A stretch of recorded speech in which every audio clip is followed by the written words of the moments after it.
Again, the source is Youth Participation and Injury Risk in Martial Arts, published online November 28, 2016, in Pediatrics, the official online journal of the American Academy of Pediatrics. I'm not affiliated with them. They don't know who the heck I am. I'm not a doctor. I'm a martial arts instructor who has been thinking this.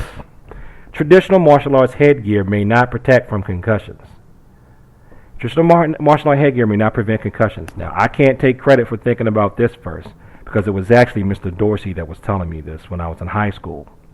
And he had to explain this to me.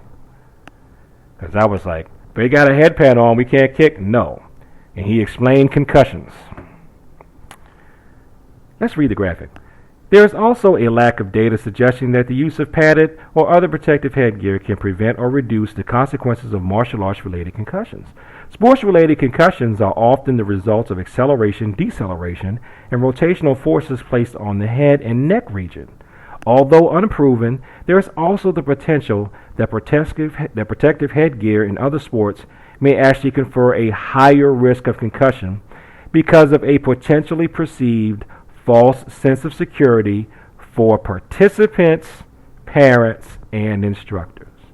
Well, not for this instructor, not for this parent, not for this participant, because someone corrected me along the way. You know that someone who's like your teacher, who's telling you not to kick people in the head, even though they're wearing a helmet, but you think they're just some old person that's out of touch. And you can't control your mean streak enough to not want to give your partner a concussion. As I told one student one time who asked me why he couldn't kick somebody smaller and weaker than him in the head, he asked me, when can I kick him in the head? And I said, when can I kick you in the head? And he said, I don't want you to kick me in the head. I said, I don't want you to kick him in the head. He doesn't want you to kick him in the head. See how it works? The padding only protects the outside of the head, if that at best. It's not going to stop your brain from shifting in and then stopping something. So what I will do at the end of, below this video, I'll put a link into some medical stuff that tells you how concussion works. Since you refuse to believe me, perhaps you will respect what?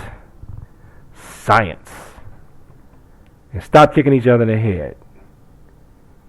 And don't think boxing's off the hook, but they just picking on what we think of as martial arts in the study. Peace.